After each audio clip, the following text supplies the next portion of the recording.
Baiklah, Assalamualaikum warahmatullahi wabarakatuh. Perkenalkan, nama saya Tessa Septriani dengan NIM 21231039 dari kelas IPA B, Prodi Pendidikan IPA Universitas Negeri Padang. Pada video kali ini saya akan mengkomunikasikan virtual lab dengan materi hukum kekekalan energi mekanik dan momentum linier. Baiklah, pada penjelasan yang pertama saya akan mengkomunikasikan praktikum virtual lab dengan materi hukum kekekalan energi mekanik. Pada materi hukum kekekalan energi mekanik terdapat tujuan percobaan dari praktikum ini, di mana tujuan percobaannya yang pertama memahami konsep hukum kekekalan energi mekanik, yang kedua mengidentifikasi energi kinetik dan energi potensial dalam persamaan energi mekanik, yang ketiga merumuskan persamaan matematis hukum kekekalan energi mekanik, dan yang keempat mempresentasikan laporan hasil analisis terkait percobaan hukum kekekalan energi mekanik. Kemudian terdapat kompetensi di mana di sini mahasiswa mampu mengajukan gagasan penyelesaian masalah usaha dan energi dalam kehidupan sehari-hari dengan menerapkan metode ilmiah, konsep energi, usaha atau kerja, dan hukum kekekalan energi, serta mengolah data hasil pengukuran menggunakan angka berarti disertai ketidakpastiannya. Kemudian, teori dasar. Jika gaya konservatif adalah satu-satunya gaya yang melakukan usaha pada benda, maka usaha yang dilakukan oleh gaya sama dengan pengurangan energi potensial sistem dan juga sama dengan pertambahan energi kinetik sistem benda. Sebuah gaya disebut konservatif jika usaha total yang dilakukannya pada sebuah benda adalah nol. Di sini terdapat persamaan pertama, yaitu W total sama dengan F dikali DS sama dengan min energi potensial sama dengan plus energi kinetik. Jadi, delta energi kinetik ditambah delta energi potensial sama dengan 0. Jumlah energi kinetik dan energi potensial merupakan energi kinetik, di mana persamaan yang ketiga ini yaitu delta energi mekanik sama dengan delta energi kinetik ditambah delta energi potensial, sehingga delta energi mekanik sama dengan 0. Energi mekanik 2 dikurang energi mekanik 1 sama dengan 0. Karena tidak mengalami perubahan, maka energi mekanik total selama benda bergerak adalah tetap. Ini dikenal sebagai hukum kekekalan energi mekanik, yang menyatakan bahwa jika pada suatu sistem bekerja gaya-gaya konservatif, maka energi mekanik sistem pada posisi apa saja selalu tetap atau dikenal dengan sebutan kekal. Energi potensial yang dipengaruhi oleh gravitasi merupakan energi alami yang dapat dimanfaatkan untuk mempermudah kerja industri saat ini. Energi ini dapat dimanfaatkan sebagai pengganti energi mesin. Kasus ini dapat ditinjau pada industri hiburan, contohnya roller coaster. Roller coaster bekerja dengan menggunakan prinsip energi yang sangat berkaitan dan merupakan aplikasi dari fisika. Mesin yang berupa conveyor belt digunakan untuk menjalankan roller coaster sampai ketinggian tertentu. Akan tetapi, setelah itu mesin dimatikan dan roller coaster berjalan tanpa menggunakan energi dari mesin. Prinsip yang digunakan dalam roller coaster sehingga dapat berjalan adalah gravitasi, energi mekanik, dinamika gerak, gaya sentripetal, dan gaya gesek. Selain itu, lintasan dari roller coaster tidak selalu naik turun berupa parabola. Seringkali untuk meningkatkan adrenalin, lintasan dibuat menyerupai loop. Sehingga perlu kita membahas mengenai gerak melingkar dan gaya sentripetal yang mempengaruhi roller coaster sehingga dapat melintasi loop dengan aman. Adapun alat dan bahan yang diperlukan dalam praktikum ini, yang pertama komputer atau laptop atau HP Android, yang kedua software simulasi PHET, Energy Skateboard Simulation Lab, dan yang ketiga jaringan internet. Kemudian kita akan menjawab soal pada data pengamatan, di mana soal yang pertama, apa yang akan terjadi ketika total energi ketika skateboard berada di posisi paling bawah? Yang akan terjadi ketika skateboard berada pada posisi paling bawah yaitu total energi. Kemudian soal yang kedua, bagaimana energi kinetik ketika skateboard berada di posisi paling bawah? Energi kinetik ketika skateboard berada di posisi paling bawah yaitu energi kinetik penuh. Kemudian soal yang ketiga, bagaimana energi potensial ketika skateboard berada di posisi paling bawah? Ketika skateboard berada di posisi paling bawah, energi potensial sama dengan 0. Kemudian soal yang keempat, apa yang terjadi dengan total energi ketika skateboard berada di posisi paling atas? Yang terjadi dengan total energi ketika skateboard berada di posisi paling atas, yaitu total energi penuh. Kemudian soal yang kelima, bagaimana energi kinetik ketika skateboard berada di posisi paling atas? Energi kinetik yang terjadi ketika skateboard berada di posisi paling atas, yaitu energi kinetik sama dengan 0. Kemudian soal yang terakhir, bagaimana energi potensial ketika skateboard berada di posisi paling atas? Energi potensial ketika skateboard berada di posisi paling atas, energi potensial sama dengan penuh. Selanjutnya kita akan menjawab soal pada tugas akhir. Soal yang pertama, jelaskan menurut pemahaman Ananda konsep hukum kekekalan energi mekanik. Hukum kekekalan energi mekanik adalah salah satu dari hukum-hukum kekekalan yang memiliki energi kinetik dan energi potensial. Kemudian soal yang kedua, kemukakan pendapatmu tentang hubungan antara usaha dengan energi kinetik benda. Hubungan antara usaha dengan energi kinetik adalah besarnya usaha yang dilakukan oleh suatu benda yang bergerak akan sama dengan besarnya perubahan energi kinetik benda tersebut. Kemudian soal yang ketiga, kemukakan pendapatmu tentang hubungan antara usaha dengan energi potensial benda. Apabila sebuah benda berada pada ketinggian tertentu dan diangkat hingga ketinggiannya berubah, maka besar usaha yang dilakukan adalah sebesar perubahan energi potensial benda tersebut. Kemudian soal yang keempat, rumuskan persamaan matematis hukum kekekalan energi mekanik. Rumus kekekalan energi mekanik adalah energi mekanik sama dengan energi potensial ditambah energi kinetik. Kemudian soal yang terakhir, soal yang kelima, buatlah kesimpulan berkaitan dengan tujuan praktikum. Kesimpulan yang berkaitan dengan tujuan praktikum adalah yang pertama, hukum kekekalan energi kinetik adalah salah satu dari hukum-hukum kekekalan yang memiliki energi kinetik dan energi potensial. Yang kedua, hukum kekekalan energi berhubungan dengan usaha. Yang ketiga, adapun rumus dari hukum kekekalan energi mekanik adalah energi mekanik sama dengan energi potensial ditambah energi kinetik. Baiklah, yang kedua saya akan mengkomunikasikan virtual lab dengan materi momentum linier. Pada praktikum momentum linier terdapat tujuan percobaan, di mana tujuan percobaannya yang pertama, memahami perilaku gerak dua benda yang mengalami tumbukan. Yang kedua, membandingkan momentum total sistem sebelum dan sesudah tumbukan. Kemudian yang ketiga, membandingkan energi kinetik total sistem sebelum dan sesudah tumbukan. Kemudian kompetensi dari praktikum momentum linier ini yaitu mahasiswa mampu memahami gerak dua benda yang mengalami tumbukan dan membandingkan momentum dan energi kinetik total sistem sebelum dan sesudah tumbukan dari mengolah data hasil pengukuran. Kemudian teori dasar. Seorang pemanah 60 kg berdiri di atas permukaan es yang licin dan menembakkan anak panah 0,5 kg secara horizontal pada kelajuan 50 meter per sekon. Dari hukum Newton 3, kita mengetahui bahwa gaya yang diberikan panah pada anak panah akan disertakan oleh sebuah gaya pada arah yang berlawanan dengan panah. Ini akan menyebabkan pemanah terdorong ke belakang.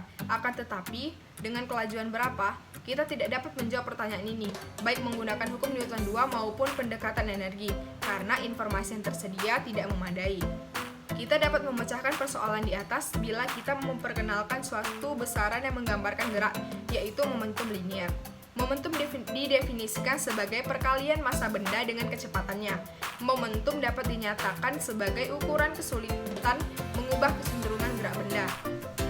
Secara matematis, momentum linier dirumuskan sebagai P sama dengan M dikali V. Mari kita aplikasikan strategi pemecahan masalah dan kita konseptualisasikan sistem dua partikel yang terisolasi seperti pada gambar 1. Misalkan massa yang bergerak dengan kecepatan waktu sesaat. Oleh karena sistem terisolasi, satu-satunya gaya yang bekerja pada satu partikel adalah gaya dari partikel yang satunya. Dan kita dapat mengklasifikasikan situasi ini sebagai situasi di mana kita dapat menerapkan hukum Newton. Jika gaya dari partikel 1 bekerja pada partikel 2, maka pasti ada gaya kedua yang besarnya sama, tetapi arahnya berlawanan yang dikerjakan oleh partikel 2 pada partikel 1. Gaya-gaya ini membentuk pasangan aksi-reaksi berdasarkan hukum Newton 3, sehingga kita dapat mengkondisikan situasi ini sebagai F21 ditambah F12 sama dengan 0. Perhatikan bahwa turunan dari momentum sistem terhadap waktu adalah 0, maka dapat dikatakan bahwa momentum sistem kekal. Hal ini disebut juga sebagai hukum kekekalan momentum linier, di mana persamaannya yaitu P1 ditambah P2 sama dengan P aksen 1 ditambah P aksen 2. Dengan mensubstitusikan persamaan 1, maka diperoleh M1 dikali V1 ditambah M2 dikali V2 sama dengan M1 V aksen 1 ditambah M2 dikali V aksen 2. Tumbukan adalah salah satu contoh situasi dengan momentum kekal. Ada 3 jenis tumbukan, yaitu tumbukan elastis sebagian, dan tumbukan tak elastis. Pada tumbukan elastis tidak ada energi kinetik yang hilang, sehingga energi kinetik awal sama dengan energi kinetik akhir. Pada tumbukan elastis, sebagian terdapat energi kinetik yang hilang, sehingga energi kinetik awal tidak sama dengan energi kinetik akhir. Sedangkan pada tumbukan tak elastik, kedua benda yang bertumbukan bergerak bersama dengan kecepatan akhir yang sama. Di sini ditampilkan gambar-gambar di mana gambar A terjadi ketika sebelum tumbukan dan gambar B terjadi sesudah tumbukan. Pada gambar 2A, benda 1 bermassa, bergerak dengan kecepatan ke arah kanan ke arah benda 2, sedangkan benda 2 bermassa bergerak dengan kecepatan ke arah kiri atau ke arah benda 1. Energi kinetik sebelum tumbukan dapat dirumuskan dengan persamaan energi kinetik sama dengan setengah M1 dikali V1 kuadrat ditambah setengah M2 dikali V2 kuadrat. Sedangkan energi kinetik sistem setelah tumbukan dituliskan sebagai energi kinetik aksen sama dengan setengah M1 dikali V aksen 1 kuadrat ditambah setengah M2 dikali V aksen 2 kuadrat. Adapun alat dan bahan yang digunakan pada praktikum ini, yang pertama komputer atau laptop atau HP Android. Kemudian yang kedua software simulasi Collision Lab N. Kemudian yang ketiga jaringan internet. Kemudian saya akan menjelaskan prosedur kegiatan pada praktikum ini. Yang pertama, nyalakan komputer atau laptop. Pastikan komputer atau laptop yang digunakan memiliki aplikasi Java, Flash, dan Macromedia Flash. Carilah tempat di mana software aplikasi Collision Lab N disimpan pada komputer atau laptop Anda. Observasi aplikasi Collision Lab N. Kemudian, untuk materi tumbukan elastik, yang pertama, bukalah aplikasi Collision Lab N pada komputer atau laptop yang dilengkapi dengan aplikasi Java. Kemudian, pilih tombol 1 dimensi pada menu kontrol. Selanjutnya, nonaktifkan centang reflecting border. Kemudian, aturlah tingkat elastisitas pada 100% dan tempatkan bola 1 pada posisi 1,0 dan bola 2 pada posisi 3,0. Amati tumbukan yang terjadi pada selang waktu tertentu. Kemudian catat kecepatan masing-masing bola sesaat sebelum dan sesudah tumbukan. Tulis hasilnya pada tabel 1. Kemudian ulangi lagi langkah 4-6 dengan memvariasikan penambahan massa pada tiap bola. Di sini sudah disalin data-data yang diperoleh dari prosedur kegiatan. Di sini ada tabel 1 yaitu data kecepatan benda pada tumbukan elastik. Kemudian yang tumbukan tak elastik, bukalah aplikasi Collision Lab N pada komputer atau laptop yang dilengkapi dengan aplikasi Java. Pilih tombol 1 dimensi pada menu kontrol, selanjutnya nonaktifkan centang reflecting border dan atur tingkat elastisitas pada 0%. Tempatkan bola 1 pada posisi 1,0 dan bola 2 pada posisi 3,0. Amati tumbukan yang terjadi pada selang waktu tertentu. Kemudian catat kecepatan masing-masing bola sesaat sebelum dan sesudah tumbukan. Kemudian tulis hasilnya pada tabel 2. Berikut adalah data-data yang diperoleh pada tabel 2, yaitu data kecepatan benda pada tumbukan tak elastik. Kemudian pengolahan data tumbukan elastik. Hitung momentum pada tiap bola sebelum dan sesudah tumbukan. Tuliskan hasilnya pada tabel 3. Berikut adalah data-data yang didapatkan untuk mengisi tabel 3, yaitu tabel momentum pada tumbukan elastik. Kemudian, bandingkan nilai momentum masing-masing bola saat massa kedua bola sama. Bagaimana nilainya ketika massa kedua bola berbeda? Jelaskan hasil yang diperoleh. Jika kita memasukkan massa yang berbeda, maka nilainya pun akan berbeda. Semakin tinggi nilai massa yang kita cari, maka semakin tinggi pula hasil yang diperoleh. Kemudian, bandingkan momentum sistem sebelum dan sesudah tumbukan. Apakah hasilnya sesuai dengan perkiraan Anda? Silakan dijelaskan. Momentum sistem dan sebelum sesudah tumbukan sama, karena momentum setelah tumbukan akan bertambah besar daripada momentum sebelum tumbukan. Kemudian, hitung energi kinetik total pada kedua sistem. Tuliskan hasilnya pada tabel 4. Berikut sudah ditampilkan tabel 4 di mana tabel ini merupakan energi kinetik pada tumbukan elastik. Kemudian terdapat tugas akhir, yaitu yang pertama soalnya kemukakan pendapat Anda tentang pengaruh massa benda terhadap momentum total sistem sebelum dan sesudah tumbukan. Kemudian soal yang kedua, kemukakan pendapat Anda tentang pengaruh kecepatan awal benda terhadap momentum total sistem sebelum dan sesudah tumbukan. Kemudian soal yang terakhir, membuat kesimpulan sesuai dengan tujuan praktikum. Berikut adalah jawaban dari ketiga soal sebelumnya, yaitu jawaban soal yang pertama, bisa diketahui rumus momentum yaitu P sama dengan M dikali V, di mana P sama dengan momentum, satuannya kilogram dikali meter per sekon, M sama dengan massa dengan satuan kilogram, dan V sama dengan kecepatan dengan satuan meter per sekon. Maka antara massa dan momentum berbanding lurus, artinya semakin besar massa semakin besar momentum pula, dan semakin kecil massa maka semakin kecil pula momentumnya.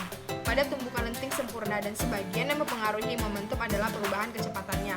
Tapi pada tumbuhan lenting sempurna massa benda juga berubah karena benda bertumbukan saling menyatu.